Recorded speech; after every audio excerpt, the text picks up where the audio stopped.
Hello friends, കാരക്കൽക്കുള്ള നാളത്തെ വിശേഷങ്ങളിലേക്ക് ഏവരും സ്വാഗതം ചെയ്യുന്നു. ഈ ചാനൽ ആദ്യമായിട്ട് കാണുന്ന ആരെങ്കിലും ലൈക്ക് ചെയ്ത് സബ്സ്ക്രൈബ് ചെയ്ത് കാണാൻ വേണ്ടി ഒരു കൂട്ടി പറഞ്ഞുകൊണ്ട് വീഡിയോയിൽ കിടക്കാം. അങ്ങനെ നമ്മുടെ രാജീവൻ സുഭാഷിൻ്റെയൊക്കെ വീട്ടിൽ വന്നിരിക്കുകയാണ്. അവരെ ഭയങ്കരമായിട്ട് അയാളെ ഗംഭീരമായിട്ട് ഇൻവൈറ്റ് ചെയ്തു. അതുപോലെ ഭയങ്കര ഗംഭീര അഭിനയം കാഴ്ചവെച്ചുകൊണ്ടിരിക്കുകയാണ് നമ്മുടെ രാജീവൻ അവിടെ മകളുടെ മുമ്പേയും സുഭാഷിന് മുമ്പേയും ഭാസ്കറിന് മുമ്പേ ഒക്കെ. അങ്ങനെ നിൽക്കുമ്പോഴത്തേക്ക് വൈകിട്ടായപ്പോഴത്തേക്ക് ഫുഡ് കഴിക്കാൻ വേണ്ടി വിളിക്കുകയാണ്. നമ്മുടെ സുഭാഷ് ഫുഡ് കഴിക്കാൻ വേണ്ടി വിളിക്കുകയാണ്. ഫുഡ് കഴിക്കാൻ വേണ്ടി വിളിക്കുമ്പോഴത്തേക്ക് സാറേ സാറിന് പ്ലേറ്റ് ഇതെവിടെ ടേബിൾ തരാമെന്ന് പറയുമ്പോഴത്തേക്ക് നിങ്ങളിവിടെ സാധാരണ കഴിക്കാമെന്ന് ചോദിക്കുമ്പോഴത്തേക്ക് ഞങ്ങൾ സാധാരണ തറയിലാണ് കഴിക്കാമെന്ന്. അത് പിന്നെ എന്തിനാ എനിക്ക് പ്രത്യേകത, അത് എനിക്ക് എൻ്റെ മകൾ തറയിൽ നിന്ന് കഴിക്കുമ്പോഴത്തേക്ക് ഞാനും തറയിൽ നിന്ന് കഴിക്കണ്ടേ. അപ്പം അതല്ല അതിൻ്റെ മാന്യത, അതല്ല അതിൻ്റെ രീതി. കാരണം എനിക്ക് ഇവിടെ പുത്തിരിയൊന്നും ഇല്ല, ഞാനും തറയിൽ നിന്ന് കഴിച്ചോളാം, സുഭാഷ് ഇടറോ എന്നൊക്കെ പറഞ്ഞ് ഫുഡൊക്കെ എടുത്ത്. അപ്പം നോക്കുമ്പോഴത്തേക്ക് എന്തൊക്കെ ഫുഡ് എന്ന് പറയുമ്പോൾ അപ്പോൾ ചിക്കൻ ബിരിയാണിയും ചിക്കൻ 65 ഒക്കെയാണ് എൻ്റെ അത് വിഭവങ്ങൾ. അപ്പോൾ ഇത് ഗംഭീര സാധനങ്ങളാണല്ലോ എന്ന് പറയുമ്പോഴത്തേക്ക് നല്ല ടേസ്റ്റ് ഉണ്ടല്ലോ എന്നുള്ള രീതിക്ക് പറയുകയാണ്. സ്വാദ് കണ്ടിട്ട് തന്നെ നല്ല ടേസ്റ്റ് തോന്നില്ലെന്ന് പറയുമ്പോഴത്തേക്ക് നിധി പറയണേ, അച്ഛാ സുഭാഷേട്ടൻ ഗംഭീര ഒരു കുക്കാണ്, അത് രാവിലെ എഴുന്നേറ്റ് 2 മണിക്കൂറുണ്ട് രാവിലത്തെ ഉച്ചക്കത്തേക്ക് ഫുഡൊക്കെ ഉണ്ടാക്കി നല്ല ഗംഭീരമായിട്ട് നമുക്ക് തരുന്നതാണ്. അത്ര എനിക്കൊക്കെ ഇവിടെ വലിയ പണി പോലും ഇല്ല അച്ഛാ, ഈ സുഭാഷേട്ടനുള്ളതുകൊണ്ട് അത്ര നല്ല സൂപ്പർ ഫുഡ് നമുക്ക് കഴിക്കാനും പറ്റും എന്നൊക്കെ പറഞ്ഞിട്ടിരിക്കുക. അത് കൊള്ളാമല്ലോ എന്ന് പറഞ്ഞത്. അപ്പോൾ പിന്നെ ആ സമയത്തൊക്കെ നമ്മുടെ സുധീഷും നികേഷും അങ്ങോട്ട് സുധീഷും ഹരീഷും അവിടെ കടന്നു വരുന്നത്. അപ്പം കയറി വന്നപ്പോൾ തന്നെ 2 പേര് അന്തം വിട്ടു പറഞ്ഞാൽ ഇയാളിവിടെ വരുമെന്ന് ഒരിക്കൽ പോലും പ്രതീക്ഷ. രാവിലെ കണ്ടിട്ട് കുറേ ഭീഷണിയും കാര്യങ്ങളൊക്കെ മുടക്കിയതല്ലേ. അപ്പം വേറെ രീതിയിൽ പണി വരുമെന്ന് ഓർത്തത്. പക്ഷേ ഇപ്പം പുള്ളി വേറെ വീട്ടിൽ വന്നിരിക്കുമ്പോൾ ഉടനെ സുഭാഷ് ചോദിക്കും, നീ എന്താണ് ഇങ്ങനെ നോക്കി നിൽക്കുന്നത്, ഞാൻ അമ്മായിപ്പിനെ കണ്ടില്ലെന്നിരിക്കും. ഉടനെ രാജീവും പറയും, മരുമോനെ ഞാൻ രാവിലെ കൊണ്ട് കണ്ടതല്ലേ ഉള്ളൂ, രാവിലെ കണ്ട് ഞങ്ങൾ സംസാരിച്ചല്ലേ ഉള്ളൂ, ഇതിലിപ്പോൾ എന്താ ഒത്തിരി ഇരിക്കുന്നത്, വാ മോനെ ഇരിക്കടാന്നൊക്കെ പറഞ്ഞ് ഇരിക്കും. അപ്പം എല്ലാവരും കഴിക്കാനിരിക്കുമ്പോഴത്തേക്കും ഇയാളെന്തോ ഒരു ദുരുദ്ദേശത്തോടെ വന്നേക്കെന്ന് പറഞ്ഞു. അപ്പോഴത്തേക്ക് ഹരീഷ് പറയാം, ചേട്ടാ ഇങ്ങനെ പുള്ളി അതിൻ്റെ ഇടയ്ക്ക് ഫുഡ് കൊടുത്ത് കഴിച്ചുകൊണ്ടിരിക്കുന്നതിൻ്റെ ഇടയ്ക്ക് രാജീവ് നല്ലതായിട്ട് രീതിയിൽ നിന്ന് തറപ്പിച്ച് നോക്കുന്നുണ്ട്, രൂക്ഷഭാവത്തോടെ നോക്കുന്നുണ്ട് നമ്മുടെ സുധീഷിനെ. അപ്പം സുധീഷ് അങ്ങനെ നോക്കുമ്പോഴത്തേക്ക് സുധീഷ് പറയുന്നുണ്ട്, ഹരീഷ് പറയുന്നുണ്ട്, എന്താ ചേട്ടാ പുള്ളി അങ്ങനെ നോക്കുന്നത്, മാത്രമല്ല പുള്ളിക്ക് എന്തോ ഒരു ദുരുദ്ദേശം ഉണ്ടല്ലോ, ചേച്ചിനെ ഇവിടുന്ന് കൊണ്ടുപോകാൻ വേണ്ടിയാണോ അല്ലെങ്കിൽ വേറെ എന്തോ ഉദ്ദേശമാണല്ലോ എന്ന് പറയുമ്പോഴത്തേക്ക് നമുക്ക് നോക്കണം, നമുക്ക് എന്താ പുള്ളി എവിടെ വരെ പോകുമെന്ന് നോക്കാമെന്നുള്ള രീതിക്ക് ഞങ്ങൾ സംസാരിക്കുന്നുണ്ട്. അപ്പോഴത്തേക്കും രാജീവൻ ചോദിക്കുന്നത്, എന്നെ നിങ്ങൾക്ക് സംസാരിക്കുന്നതെന്ന് ചോദിക്കുമ്പോഴത്തേക്ക് പറയാം, അതൊന്നുമല്ല, ഞങ്ങൾ ചുമ്മാ ജസ്റ്റ് ഒന്ന് പറഞ്ഞുള്ളൂ. ശരി എന്ന് പറഞ്ഞ് അതിന് ഫുഡെല്ലാം കഴിച്ചു കഴിഞ്ഞപ്പോഴത്തേക്ക് ഭാസ്കറിനോടായിട്ട് രാജീവ് പറയാം, ഞാൻ ഫുഡൊക്കെ നല്ലതായിരുന്നു, പിന്നെ എൻ്റെ മരുമോനെയും മോളെ എല്ലാം കാണാൻ പറ്റിയതിൽ സന്തോഷം, നിങ്ങളെല്ലാവരും സന്തോഷത്തോടെ ഇരിക്കുന്നത് കാണുമ്പോഴത്തേക്ക് എനിക്ക് വളരെയധികം സന്തോഷമുണ്ട്. അപ്പം നാളെ രാവിലെ ഞാൻ വരാം. എനിക്കൊരു കാര്യം കൂടെ പറയാനുണ്ട്. എൻ്റെ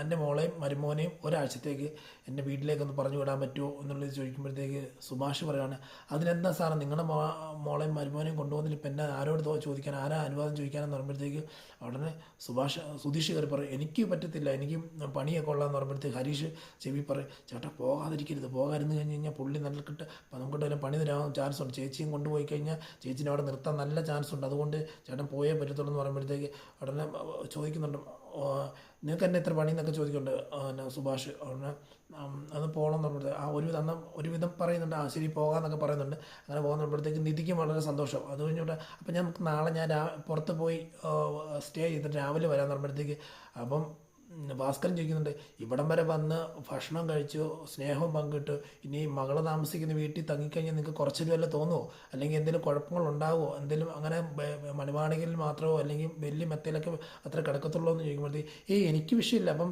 നിങ്ങളോട് നിങ്ങൾ പറയാതെ എങ്ങനെ ഞാനിവിടെ കിടക്കുന്നതെന്നൊക്കെ ചോദിക്കുമ്പോഴത്തേക്ക് ഞങ്ങൾക്ക് സന്തോഷമുള്ളൂ എന്നൊക്കെ പറയുമ്പോഴത്തേക്ക് ആണോ അങ്ങനെ എന്ന് പറയുമ്പോഴത്തേക്ക് ശരി എന്ന് പറയുമ്പോഴത്തേക്ക് നിധിക്ക് ഭയങ്കര സന്തോഷം, അച്ഛൻ്റെ ഈ പെരുമാറ്റവും സ്വഭാവമൊക്കെ കണ്ടിട്ട് ഭയങ്കര സന്തോഷമുണ്ട്. അപ്പം പുള്ളിക്കാരനൊരു ബെഡൊക്കെ വിരിച്ചു കൊടുക്കുന്നു, അത് നല്ല ഒരു ബെഡും നല്ല ബെഡ്ഷീറ്റൊക്കെ വിരിച്ചു കൊടുത്തു, പിന്നെ കൊതുക് കടിക്കാതിരിക്കുന്ന വലയെല്ലാം റെഡിയാക്കി കൊടുക്കുന്നുണ്ട്. അത് കഴിഞ്ഞ് പിറ്റേ ദിവസം രാവിലെ നോക്കുമ്പോൾ നിധി വന്ന് നോക്കുമ്പോഴത്തേക്ക് പുള്ളിക്കാൻ നല്ല ഉറക്കം, അതായത് രാജീവ് നല്ല ഉറക്കമാണ്, അച്ഛൻ നന്നായിട്ട് ഉറങ്ങിയിട്ടുണ്ട്, നല്ല ഗംഭീരമായിട്ട് ഉറങ്ങിയിട്ടുണ്ട്, വളരെ സന്തോഷമുണ്ട് എന്നൊക്കെ പറഞ്ഞു. അതുപോലെ നിധി ഒരുങ്ങിക്കൊണ്ടിരിക്കും. അപ്പോൾ ഒരുങ്ങിക്കൊണ്ടിരിക്കുമ്പോഴത്തേക്ക് ഇറങ്ങാൻ നിൽക്കുമ്പോഴത്തേക്ക്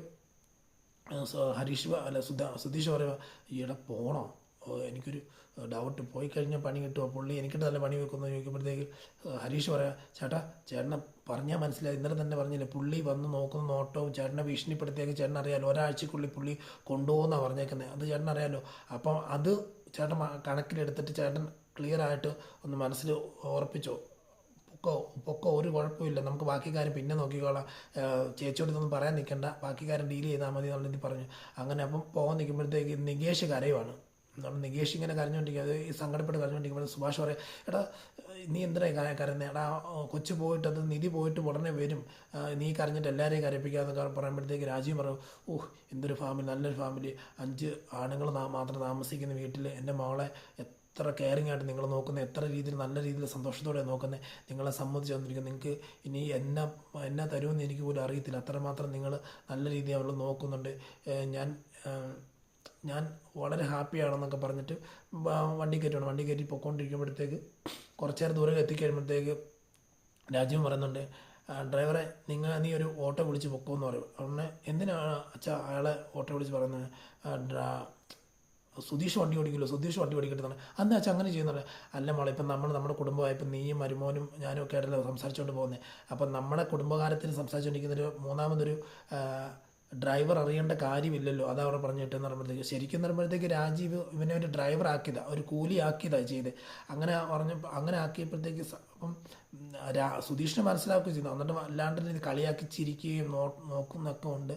അപ്പം എന്നിട്ട് രാജീവ് ബാക്കിലിരുന്നിട്ട് അവളെ അതായത് നമ്മുടെ നിധിനെ ഇങ്ങനെ ചേർത്ത് പിടിച്ച്, അതായത് എൻ്റെ മോളെ എനിക്ക് തിരിച്ച് കിട്ടിയടാ, നിനക്ക് തിരിച്ച് തരത്തില്ലടാ, നീ ഒറ്റയ്ക്ക് പോകണ്ട, കരഞ്ഞുകൊണ്ട് പോകേണ്ടി വരുമെന്നൊക്കെ ഉള്ളൊരു മനോഭാവത്തിൽ നിന്ന് കെട്ടിപ്പിടിച്ച് ഇരിക്കുന്നുണ്ട്. അതിന് വീട്ടിൽ ചെല്ലുമ്പോഴത്തേക്ക് രണ്ടുപേരെ ആരതേക്ക് ഒഴിഞ്ഞ് എൻ്റെ ഭാര്യ സ്വീകരിച്ച് അകത്ത് കയറി കൊണ്ടുപോയപ്പോഴത്തേക്ക് ഭയങ്കര മീൻ വറുത്തതും ബീഫ് ഫ്രൈയും ചിക്കനും ഇതെല്ലാം ഒരുപാട് ഭക്ഷണങ്ങളൊക്കെ ഉണ്ട്. അപ്പോൾ അവിടെ ഇരിക്കുമ്പോഴത്തേക്കും പുള്ളി രാജുവെ കളിയാക്കി ചോദിക്കുന്നുണ്ട്, സുധീഷിന് ഇതൊക്കെ ആദ്യമായിട്ടൊക്കെ ആയിരിക്കുമല്ലോ കാണുന്നത്, അപ്പം അടുത്തോടെ കഴിക്കണ്ട, പതുക്കെ കഴിച്ചാൽ മതി, എല്ലാം നിനക്കുള്ളത് എന്നൊക്കെ എന്ന് പറയുമ്പോഴത്തേക്ക് അത് അതൊന്നും വലിയ മൈൻഡ് കൊടുക്കുന്നില്ല. സുധീഷ് വലിയ മൈൻഡ് കൊടുക്കുന്നില്ല, കളിയാക്കി സംസാരിക്കുന്ന നിർത്തിട്ട് വലിയ മൈൻഡൊന്നും ചെയ്യുന്നില്ല. അപ്പോൾ അങ്ങനെ ഇരിക്കുന്ന ഒരു സീനോടെ കാണുന്നത്. അത് കഴിയുമ്പോഴത്തേക്ക് പിന്നത്തെ കാര്യം എന്ന് പറഞ്ഞാൽ ഇപ്പം നാളത്തെ കഴിഞ്ഞിട്ട് ഈ സീൻ കാണാൻ പറ്റും. സുധീഷിനെ കൊടുക്കാൻ വേണ്ടി ഒരു 10 ലക്ഷം രൂപ ബാങ്കിൽ അടയ്ക്കാൻ വേണ്ടി കൊടുത്തു വിട്ട് കഴിയുമ്പോഴത്തേക്ക് ഇതേ ക്യാഷ് തൻ്റെ ഗുണ്ടകളെ തന്നെ പറഞ്ഞയച്ചിട്ട് തട്ടിയെടുക്കുക. അത് നമ്മുടെ സുധീഷിൻ്റെ കൊണ്ട് തട്ടിയെടുത്തിട്ട് അവനെയും കൊണ്ട് കൊണ്ടുപോവുക. 2 പേര്, അതായത് പണവും ഇവനെയും കൊണ്ടുപോകുമ്പോഴത്തേക്ക് ഈ സുധീഷ് ഓട്ടോമാറ്റിക്കായിട്ട് സുഭാഷിനെയും അനിയന്മാരെയൊക്കെ അറിയിക്കുന്നുണ്ട്.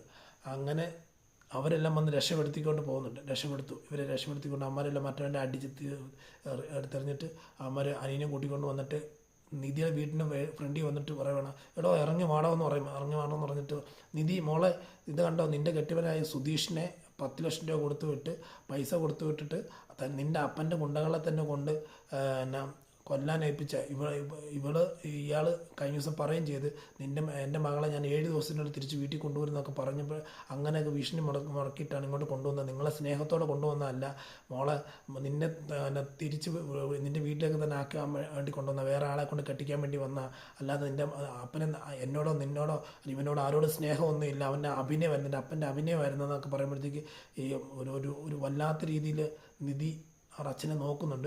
ഇതെല്ലാം കൊടുത്തിട്ടുണ്ടെങ്കിൽ ഒരു വിശേഷമാണ് നാളെ കഴിഞ്ഞിട്ട് നമ്മുടെ ചാനലിൽ വരുന്നത്. അപ്പം കാത്തിരുന്ന് തന്നെ കാണാം. ഈ വീഡിയോ കണ്ടിഷ്ടപ്പെടുന്നവർക്ക് ലൈക്ക് ചെയ്ത് സബ്സ്ക്രൈബ് ചെയ്ത് കാണാൻ വേണ്ടി ഒരിക്കലും പറഞ്ഞുകൊണ്ട് വീഡിയോയിൽ നിന്ന് ഇവിടെ പറയുന്നു. Signing off. Thank you.